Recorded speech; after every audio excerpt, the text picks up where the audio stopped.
Hello दोस्तों, आप सभी को स्वागत है आपके अपने YouTube channel Ansari study classes में। तो आज मैं आप लोगों को कौटिल्या जीएस टीचिंग सेंटर के द्वारा यानी कि प्रदीप सर के द्वारा जो एक्सप्रेस बैच लाया गया था उससे मैं आप लोगों को अर्थशास्त्र का प्रश्न करवाने वाला हूं। और मैं आप लोगों को 3 सब्जेक्ट का जो है कि यानी कि वीवीआई प्रश्न को अपलोड कर चुका हूं एक्सप्रेस बैच का। तो आप लोग जरूर से जरूर जाकर देखिएगा उसको। तो चलिए आज बिना कुछ देर के हुए अर्थशास्त्र से महत्वपूर्ण प्रश्नों को देखते हैं। दोस्तों, पहला प्रश्न है कि निम्नलिखित में कौन उत्पादन का साधन नहीं है।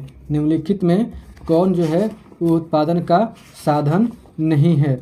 दोस्तों, इसका जो सही उत्तर हो जाएगा ऑप्शन नंबर सी उपभोग इसका सही उत्तर हो जाएगा। दोस्तों, उपभोग इसका सही उत्तर हो जाएगा। दोस्तों अगला प्रश्न है कि निम्नलिखित में कार्यशील पूंजी कौन है। निम्नलिखित में कार्यशील पूंजी कौन है। दोस्तों, इसका सही उत्तर हो जाएगा ऑप्शन नंबर सी खाद्य बीज। खाद्य बीज ऑप्शन नंबर सी इसका सही उत्तर हो जाएगा। दोस्तों आगे प्रश्न है कि भारत में कृषि की नवीन पद्धति कब अपनाई गई। भारत में कृषि की नवीन पद्धति कब अपनाई गई।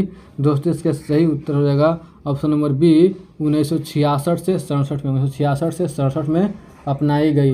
दोस्तों आगे प्रश्न है कि हमारे देश के किस राज्य में हरित क्रांति का सर्वाधिक प्रभाव हुआ है। हमारे देश के किस राज्य में हरित क्रांति का सर्वाधिक प्रभाव हुआ है। दोस्तों, इसका सही उत्तर हो जाएगा ऑप्शन नंबर डी पंजाब एवं हरियाणा में। पंजाब एवं हरियाणा में हुआ है। दोस्तों आगे प्रश्न है कि मानवीय संसाधनों में निवेश के मुख्य अंग है। मानवीय संसाधनों में निवेश के मुख्य अंग है।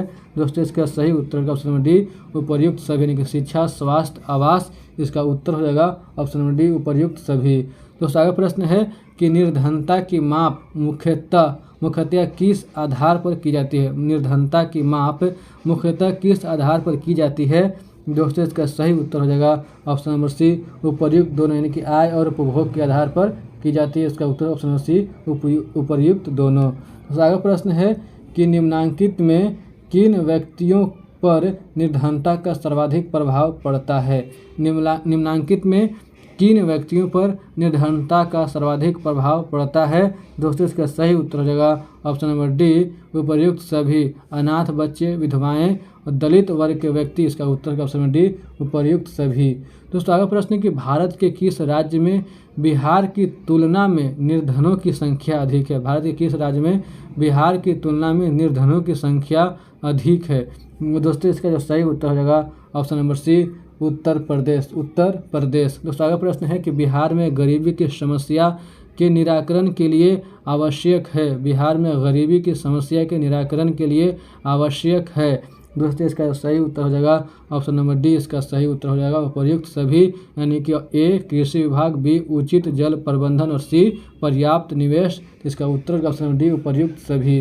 दोस्तों आगे प्रश्न कृषि के क्षेत्र में किस प्रकार की बेरोजगारी अधिक उम्र है। यानी कि प्रश्न कहते हैं कृषि के क्षेत्र में किस प्रकार की बेरोजगारी अधिक उम्र है।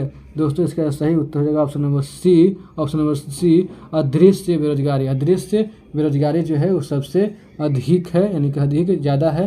यानी कि उसमें दिखता नहीं कितना हम लोग बेरोजगारी, क्योंकि एक ही खेत में एक ही परिवार से 5-7 लोग काम करते रहते हैं और ये भी नहीं देखते हैं कि एक परिवार से एक लोग कितना कमा पा रहे हैं। तो इसी में अदृश्य बेरोजगारी जो है कि है। दोस्तों आगे बढ़ते आगे प्रश्न है कि अदृश्य या छिपी हुई बेरोजगारी की समस्या का समाधान किया जा सकता है।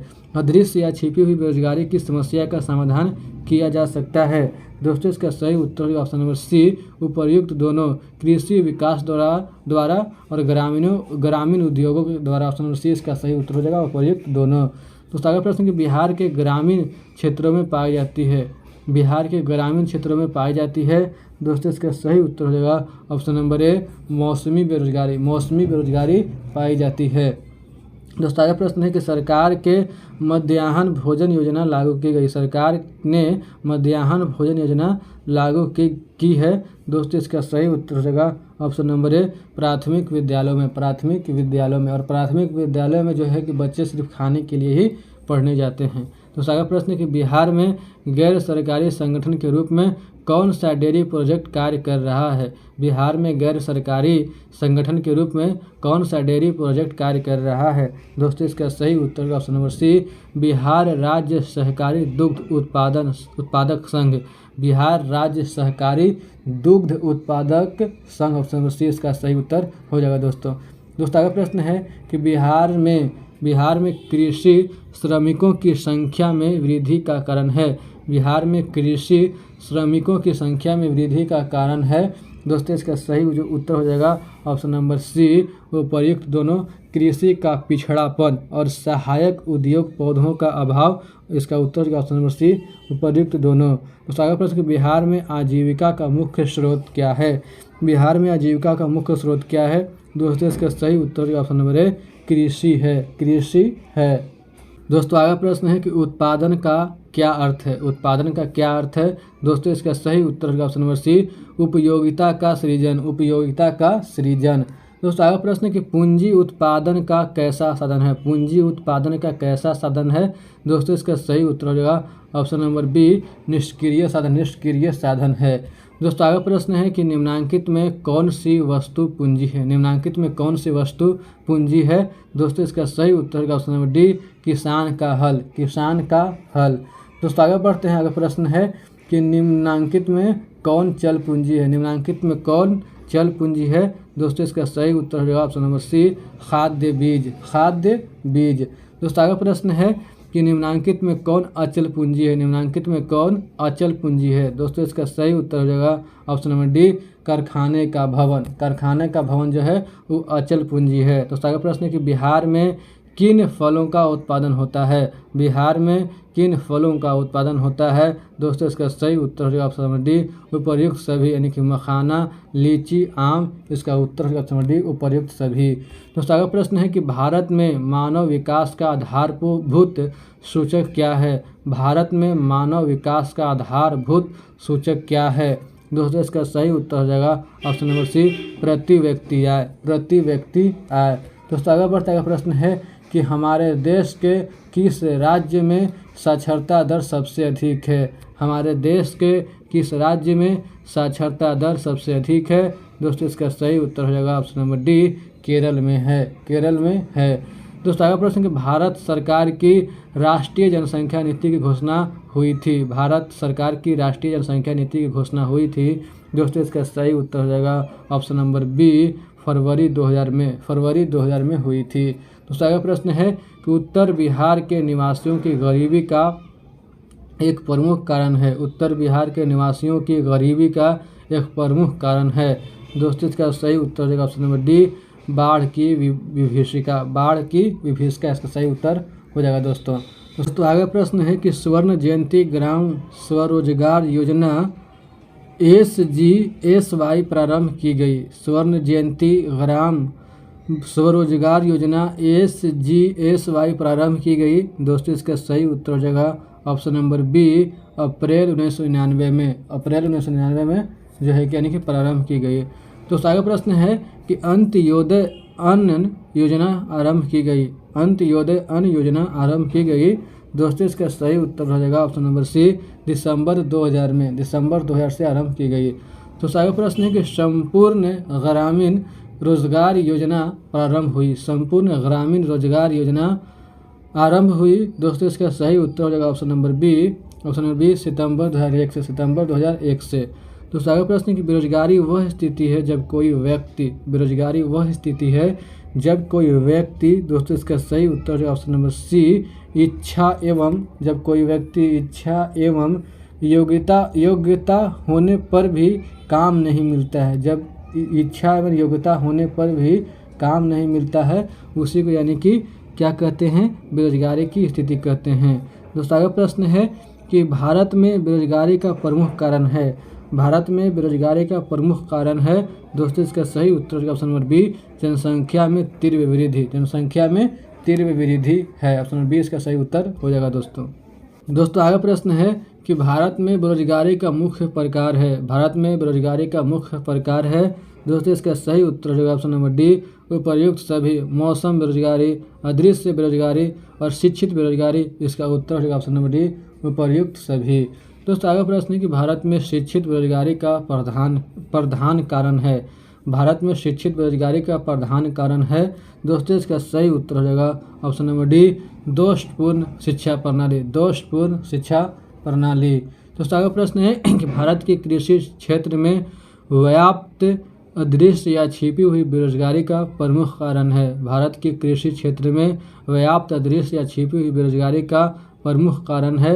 दोस्तों इसका सही उत्तर है ऑप्शन नंबर सी, कृषि पर जनसंख्या का अधिक होना। कृषि पर जनसंख्या का अधिक होना, ऑप्शन नंबर सी इसका सही उत्तर हो जाएगा। दोस्तों आगे प्रश्न है कि हमारे देश के किस देश में अर्ध बेरोजगारों की संख्या सबसे अधिक है? हमारे देश के किस क्षेत्र में अर्ध बेरोजगारों की संख्या सबसे अधिक है? दोस्तों इसका सही उत्तर हो जाएगा ऑप्शन नंबर ए, प्राथमिक क्षेत्र में। प्राथमिक क्षेत्र में। दोस्तों अगला प्रश्न, बेरोजगारी का क्या दुष्प्रभाव होता है? बेरोजगारी का क्या दुष्प्रभाव होता है? दोस्तों इसका सही उत्तर हो जाएगा ऑप्शन नंबर डी, उपर्युक्त सभी। निर्धनता, निम्न जीवन स्तर, शिक्षा एवं स्वास्थ्य में गिरावट। इसका उत्तर है ऑप्शन नंबर डी, उपर्युक्त सभी। दोस्तों अगला प्रश्न, बिहार में ग्रामीण बेरोजगारी की समस्या के समाधान के लिए आवश्यक है? बिहार में ग्रामीण बेरोजगारी की समस्या के समाधान के लिए आवश्यक है।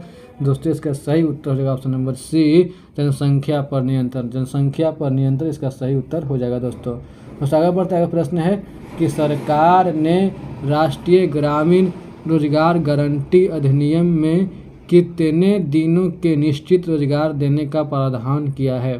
सरकार ने राष्ट्रीय ग्रामीण रोजगार गारंटी अधिनियम में कितने दिनों के निश्चित रोजगार देने का प्रावधान किया है?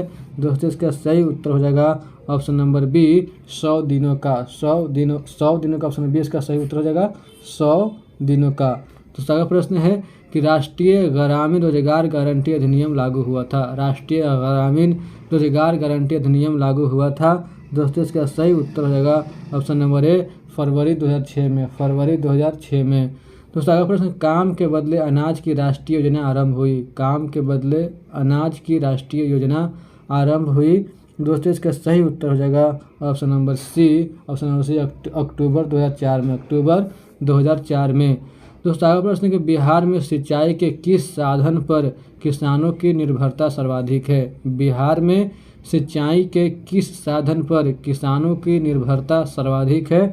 दोस्तों इसका सही उत्तर होगा ऑप्शन नंबर ए, कुएं एवं नलकूप पर। कुएं एवं नलकूप पर, ऑप्शन नंबर ए इसका सही उत्तर हो जाएगा। दोस्तों आगे बढ़ता अगला प्रश्न है कि इनमें किसको प्राथमिक क्षेत्र भी कहा जाता है? इनमें किसको प्राथमिक क्षेत्र भी कहा जाता है? दोस्तों इसका सही उत्तर हो जाएगा ऑप्शन नंबर बी, कृषि क्षेत्र। ऑप्शन बी, कृषि क्षेत्र को।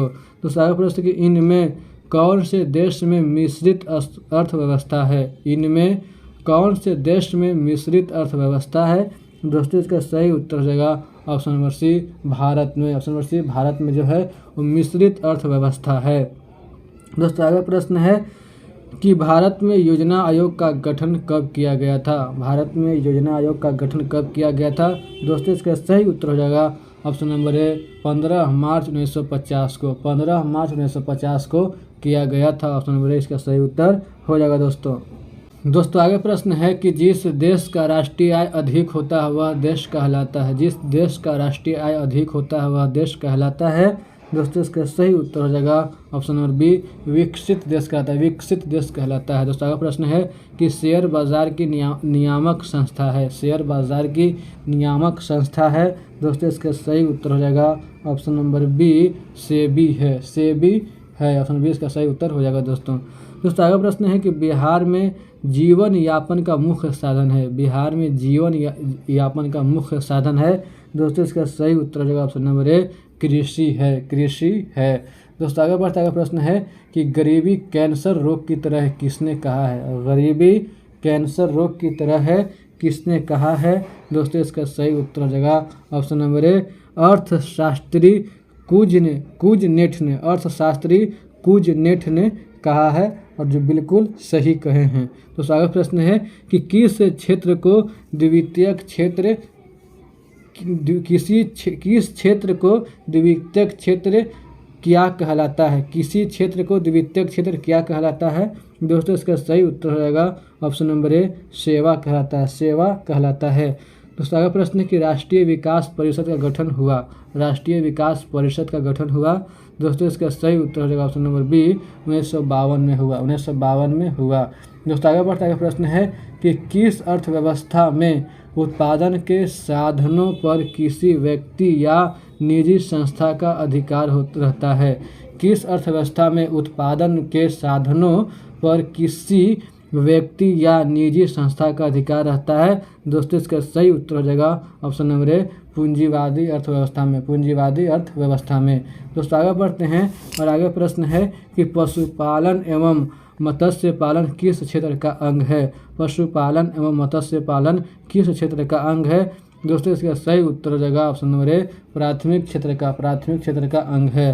दोस्तों आगे प्रश्न, निम्नांकित में कौन सामाजिक संरचना का अंग है? निम्नांकित में कौन सामाजिक संरचना का अंग है? दोस्तों इसका सही उत्तर हो जाएगा ऑप्शन नंबर डी, उपर्युक्त सभी, यानी कि शिक्षा एवं प्रशिक्षण, स्वास्थ्य सेवाएं और आवास। इसका सही उत्तर हो जाएगा ऑप्शन नंबर डी, उपर्युक्त सभी। दोस्तों आगे बढ़ते हुए प्रश्न है कि सामान्यतः किसी देश के विकास का स्तर किस आधार पर निर्धारित किया जाता है? सामान्यतः किस देश के विकास का स्तर किस आधार पर निर्धारित किया जाता है? दोस्तों इसका सही उत्तर हो जाएगा ऑप्शन नंबर डी, उपर्युक्त सभी, प्रति व्यक्ति आय, साक्षरता दर और स्वास्थ्य की स्थिति। इसका उत्तर ऑप्शन नंबर डी, उपर्युक्त सभी। दोस्तों आगे प्रश्न है कि समाजवादी अर्थव्यवस्था का गुण है? समाजवादी अर्थव्यवस्था का गुण है? दोस्तों इसका सही उत्तर होगा ऑप्शन नंबर सी, सामाजिक कल्याण, सामाजिक कल्याण। दोस्तों आगे प्रश्न, बिहार के आर्थिक पिछड़ेपन का प्रमुख कारण है? बिहार के आर्थिक पिछड़ेपन का प्रमुख कारण है?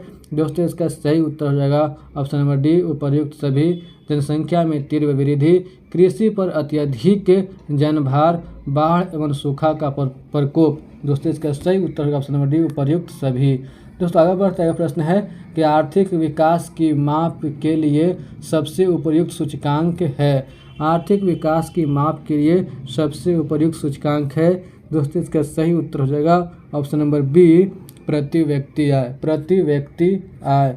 दोस्तों आगे बढ़ते हुए प्रश्न है कि बोनस भुगतान अधिनियम किस पंचवर्षीय योजना के दौरान बना? बोनस भुगतान अधिनियम किस पंचवर्षीय योजना के दौरान बना?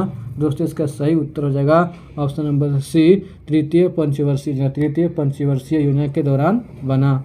दोस्तों आगे प्रश्न, विश्व पर्यावरण एवं विकास आयोग की स्थापना हुई? विश्व पर्यावरण एवं विकास आयोग की स्थापना हुई? दोस्तों इसका सही उत्तर हो जाएगा ऑप्शन नंबर बी, 1983 में हुई। दोस्तों आगे प्रश्न है कि आर्थिक विकास संबंधित है? आर्थिक विकास संबंधित है? दोस्तों इसका सही उत्तर हो जाएगा ऑप्शन नंबर सी, उपर्युक्त दोनों, परिणात्मक परिवर्तन से और गुणात्मक परिवर्तन से। इसका उत्तर हो जाएगा उपर्युक्त दोनों, ऑप्शन सी इसका सही उत्तर हो जाएगा। दोस्तों आगे प्रश्न कि एक समाजवादी अर्थव्यवस्था में सर्वाधिक बल किस पर दिया जाता है? एक समाजवादी अर्थव्यवस्था में सर्वाधिक बल किस पर दिया जाता है? दोस्तों इसका सही उत्तर हो जाएगा ऑप्शन नंबर डी, लोक कल्याण पर दिया जाता है। दोस्तों आगे प्रश्न कि अर्थव्यवस्था के किस क्षेत्र में हरित क्रांति संबंधित है? अर्थव्यवस्था के किस क्षेत्र से हरित क्रांति संबंधित है? दोस्तों इसका जो सही उत्तर हो जाएगा ऑप्शन नंबर ए, प्राथमिक क्षेत्र। दोस्तों आगे बढ़ता है प्रश्न है कि ऑपरेशन फ्लड क्या है? ऑपरेशन फ्लड क्या है? दोस्तों इसका सही उत्तर है ऑप्शन नंबर बी, डेयरी विकास है। दोस्तों आगे बढ़ता है प्रश्न है कि निम्न में कौन गैर आर्थिक आधारभूत संरचना का अंग है? निम्न में कौन गैर आर्थिक आधारभूत संरचना का अंग है? दोस्तों इसका सही उत्तर हो जाएगा ऑप्शन नंबर बी, शिक्षा है। दोस्तों आगे प्रश्न है कि 12वीं पंचवर्षीय योजना का कार्यकाल है? 12वीं पंचवर्षीय योजना का कार्यकाल है? दोस्तों इसका सही उत्तर हो जाएगा ऑप्शन नंबर सी, 2012 से 2017। दोस्तों आगे प्रश्न है कि निम्न में से कौन विकास सूचकांक का सूचक नहीं है? निम्न में से कौन विकास सूचकांक का सूचक नहीं है? दोस्तों इसका सही उत्तर हो जाएगा ऑप्शन नंबर ए, राष्ट्रीय आय। दोस्तों आगे बढ़ता है प्रश्न है कि निम्न में से कौन द्वितीय आर्थिक क्रिया से संबंधित है? निम्न में से कौन द्वितीय आर्थिक क्रिया से संबंधित है? दोस्तों इसका सही उत्तर हो जाएगा ऑप्शन नंबर सी, उद्योग। दोस्तों आगे प्रश्न कि बिहार के विकास के बिना भारत का विकास संभव नहीं, यह कथन किसका है? बिहार के विकास के बिना भारत का विकास संभव नहीं, यह कथन किसका है? दोस्तों इसका सही उत्तर हो जाएगा option number B, APJ Abdul Kalam का है। ऑप्शन नंबर बी इसका सही उत्तर हो जाएगा दोस्तों। दोस्तों अगला प्रश्न, कृषि का विकास करना किस पंचवर्षीय योजना का मुख्य उद्देश्य था? कृषि का विकास करना किस पंचवर्षीय योजना का मुख्य उद्देश्य था? दोस्तों इसका सही उत्तर ऑप्शन नंबर ए, पहली पंचवर्षीय योजना, पहली पंचवर्षीय योजना। दोस्तों आगे बढ़ता प्रश्न है, गरीबी रेखा का निर्धारण का कैलोरी मापदंड किसने दिया? गरीबी रेखा निर्धारण का कैलोरी मापदंड किसने दिया?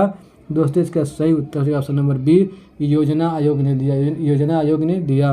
दोस्तों आगे प्रश्न, वैश्वीकरण की नीति से किस क्षेत्र को सबसे कम लाभ हुआ है? वैश्वीकरण की नीति से किस क्षेत्र का सबसे कम लाभ हुआ है? दोस्तों इसका सही उत्तर हो जाएगा ऑप्शन नंबर ए, कृषि, ऑप्शन नंबर ए, कृषि। दोस्तों अगला प्रश्न है कि भारत में सर्वप्रथम राष्ट्रीय आय का अनुपात कब लगाया गया? भारत में सर्वप्रथम राष्ट्रीय आय का अनुपात कब लगाया गया? दोस्तों इसका सही उत्तर हो जाएगा ऑप्शन नंबर सी, 1868 में, 1868 में। दोस्तों अगला प्रश्न है कि स्वतंत्रता पूर्व भारतीय अर्थव्यवस्था थी, स्वतंत्रता पूर्व भारतीय अर्थव्यवस्था थी।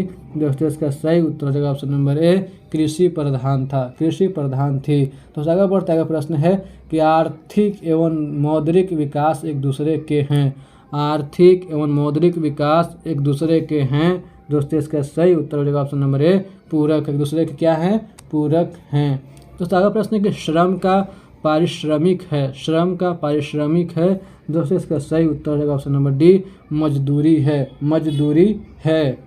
दोस्तों आगे प्रश्न है कि पूंजी का पारिश्रमिक है, पूंजी का पारिश्रमिक है। दोस्तों इसका सही उत्तर हो जाएगा ऑप्शन नंबर ए, लाभ है, लाभ है। दोस्तों आगे प्रश्न है, गरीबी को जन्म देता है, गरीबी को जन्म देता है, यह कथन है। दोस्तों इसका सही उत्तर हो जाएगा option number C, Ragnar Nurkse का है, रैगनर नर्क्स का है। दोस्तों आगे प्रश्न के, विकसित राज्यों में ऊंची होती है, विकसित राज्यों में ऊंची होती है। दोस्तों इसका सही उत्तर हो जाएगा option number B, option number B, प्रति व्यक्ति आय ऊंची होती है। दोस्तों आगे बढ़ता है प्रश्न है कि राष्ट्रीय आय के अंतर्गत शामिल है, राष्ट्रीय आय के अंतर्गत शामिल है। दोस्तों इसका सही उत्तर हो जाएगा ऑप्शन नंबर बी, वस्तुओं एवं सेवाओं का मूल्य, वस्तुओं एवं सेवाओं का मूल्य शामिल है। ऑप्शन बी इसका सही उत्तर हो जाएगा दोस्तों आगे प्रश्न है कि कुल उत्पादन के लिए किए गए खर्च का अंतर कहलाता है। कुल उत्पादन एवं उत्पादन में किए गए खर्च का अंतर कहलाता है। दोस्तों इसका सही उत्तर ऑप्शन नंबर डी, शुद्ध राष्ट्रीय उत्पाद, शुद्ध राष्ट्रीय उत्पाद कहलाता है। दोस्तों आगे बढ़ता है प्रश्न है कि राष्ट्रीय आय समतुल्य होता है, राष्ट्रीय आय समतुल्य होता है।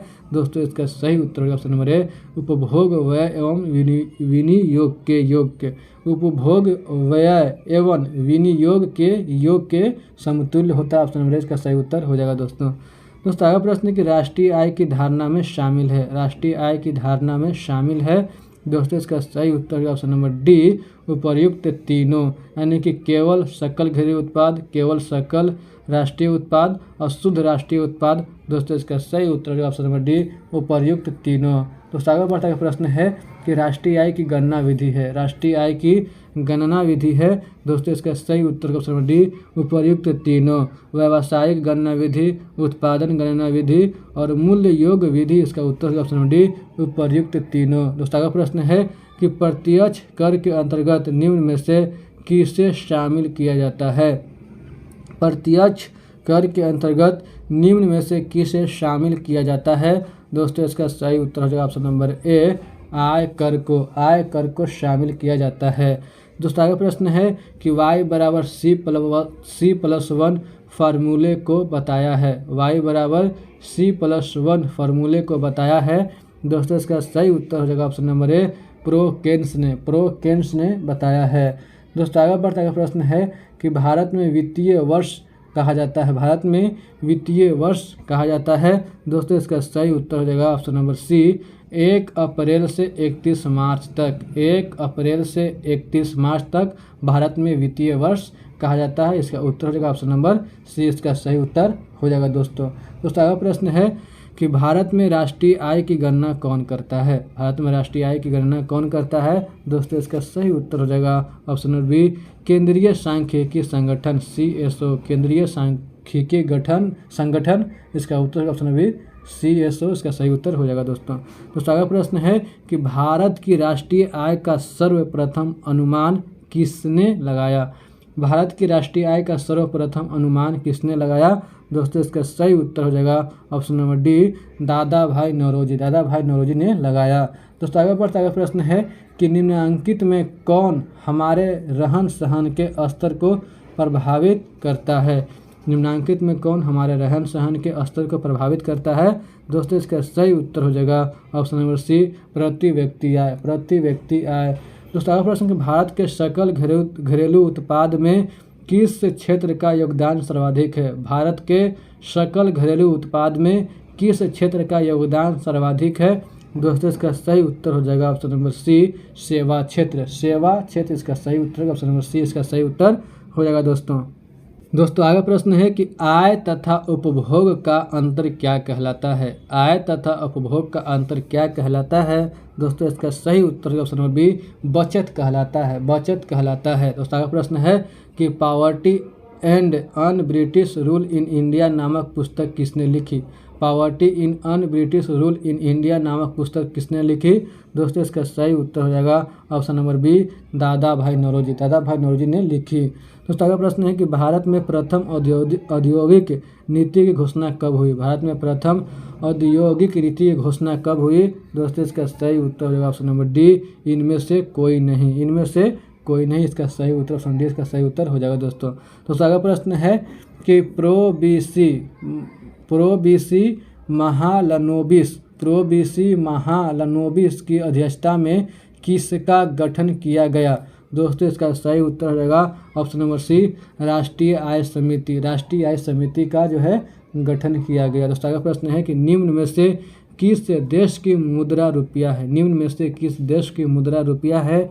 दोस्तों इसका सही उत्तर ऑप्शन नंबर डी, उपर्युक्त सभी भारत, नेपाल और पाकिस्तान तीनों की जो मुद्रा है वो रुपया। इसका उत्तर ऑप्शन नंबर डी इसका सही उत्तर हो जाएगा। दोस्तों आगे बढ़ते अगला प्रश्न है कि आर्थिक विकास की जिस प्रक्रिया से समाज के सभी वर्गों का जीवन स्तर ऊंचा हो जाए कहलाती है। आर्थिक विकास की जिस प्रक्रिया से समाज के सभी वर्गों का जीवन स्तर ऊंचा हो जाए कहलाती है। दोस्तों इसका सही उत्तर हो जाएगा ऑप्शन नंबर बी, समावेशी विकास कहलाती है। ऑप्शन नंबर बी इसका सही उत्तर हो जाएगा। दोस्तों अगला प्रश्न है कि सकल घरेलू उत्पाद GDP में सबसे कम योगदान किस क्षेत्र का है। सकल घरेलू उत्पाद में सबसे कम योगदान किस क्षेत्र का है। दोस्तों इसका सही उत्तर हो जाएगा ऑप्शन नंबर ए, प्राथमिक क्षेत्र का है। दोस्तों अगला प्रश्न है कि प्लास्टिक मुद्रा क्या है। दोस्तों इसका सही उत्तर हो जाएगा option number A, debit card है। दोस्तों आगे बढ़ते हैं और अगला प्रश्न है कि आधुनिक युग की प्रगति का श्रेय मुद्रा को ही है। यह कथन है। दोस्तों इसका सही उत्तर हो जाएगा ऑप्शन नंबर ए, मार्शल का है। दोस्तों अगला प्रश्न है कि वस्तु विनिमय प्रणाली में विनिमय होता है। दोस्तों इसका सही उत्तर हो जाएगा ऑप्शन नंबर ए, वस्तु का विनिमय होता है। दोस्तों अगला प्रश्न कि निम्न में कौन साख मुद्रा का उदाहरण है। दोस्तों इसका सही उत्तर हो जाएगा option number B, bank draft है। दोस्तों आगे बढ़ता अगला प्रश्न है कि मुद्रा की आवश्यकताओं को पूरा करने में ज़रूरत होती है। दोस्तों इसका सही उत्तर हो जाएगा ऑप्शन नंबर बी, संसाधनों की ज़रूरत होती है। दोस्तों अगला प्रश्न है कि निम्नलिखित में कौन सा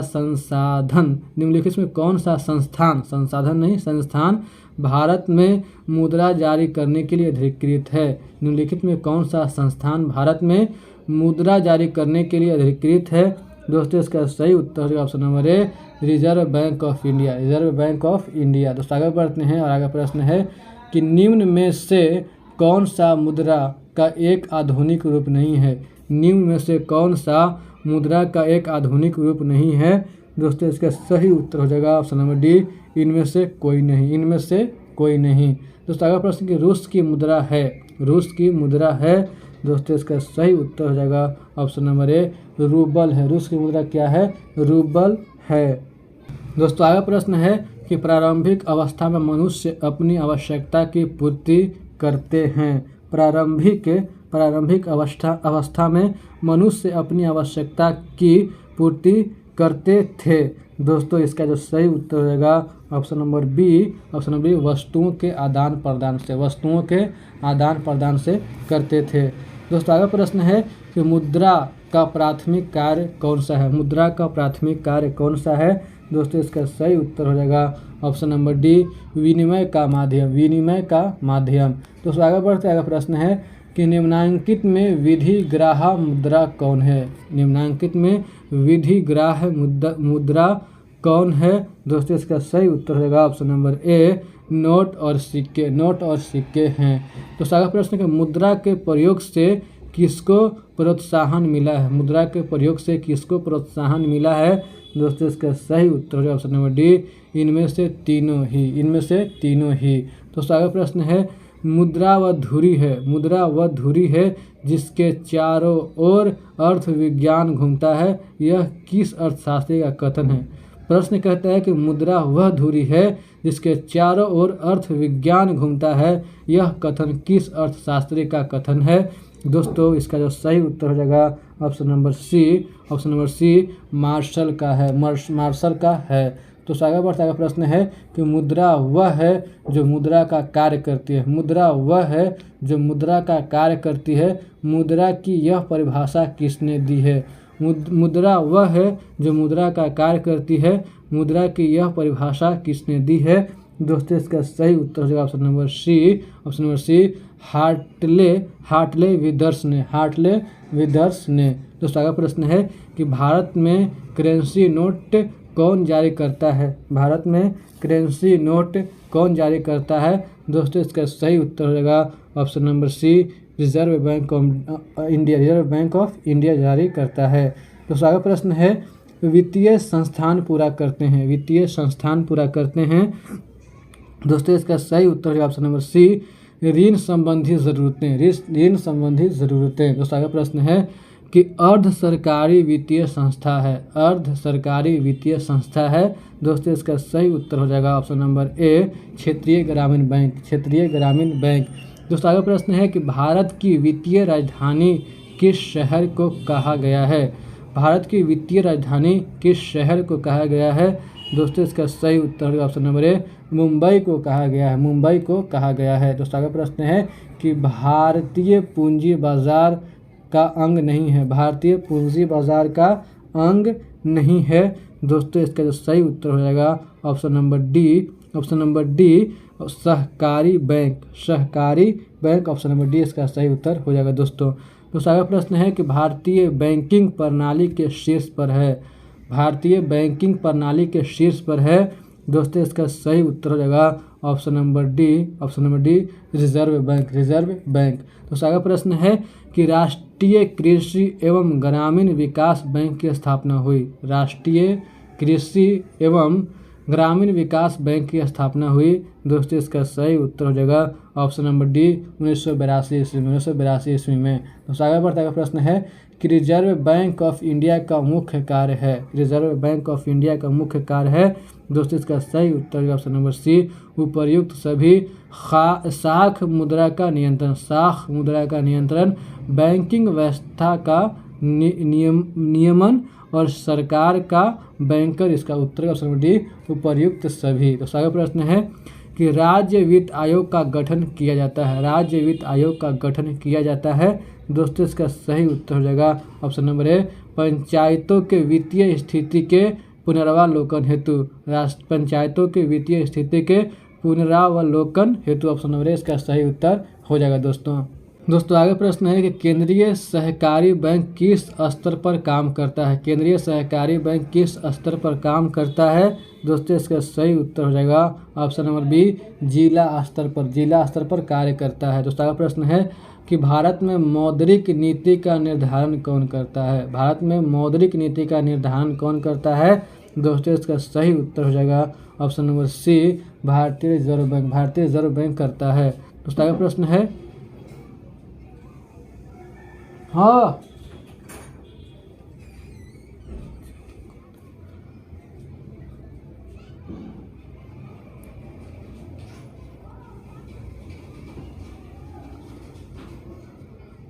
दोस्तों आगे प्रश्न है कि नरेगा बनाई गई है। नरेगा बनाई गई है। दोस्तों इसका सही उत्तर ऑप्शन नंबर सी, ग्रामीण क्षेत्र के लिए। ग्रामीण क्षेत्र के लिए बनाई गई है। दोस्तों आगे बढ़ता हुआ प्रश्न है कि छिपी बेरोजगारी पाई जाती है। छिपी बेरोजगारी पाई जाती है। दोस्तों इसका सही उत्तर होगा ऑप्शन नंबर बी, कृषि क्षेत्र में। कृषि क्षेत्र में पाई जाती है। दोस्तों आगे प्रश्न कि नरेगा कार्यक्रम के नाम के साथ किस व्यक्ति का नाम जोड़ा गया है? नरेगा कार्यक्रम के नाम के साथ किस व्यक्ति का नाम जोड़ा गया है? दोस्तों इसका सही उत्तर हो जाएगा option number D, Mahatma Gandhi. Mahatma Gandhi के नाम जोड़ा गया। ऑप्शन डी इसका सही उत्तर हो जाएगा। दोस्तों आगे प्रश्न है, काम के बदले अनाज योजना कब लागू हुई? काम के बदले अनाज योजना कब लागू हुई? दोस्तों इसका सही उत्तर हो जाएगा ऑप्शन नंबर सी, नवंबर 2004 में। नवंबर 2004 में लागू हुई। दोस्तों अगला प्रश्न है कि उदारीकरण प्रतिबंधों को हटाती है। उदारीकरण प्रतिबंधों को हटाती है। दोस्तों इसका सही उत्तर ऑप्शन नंबर डी, उपर्युक्त सभी। परमिट संबंधी, लाइसेंस संबंधी और कोटा संबंधी। इसका उत्तर ऑप्शन नंबर डी, उपर्युक्त सभी।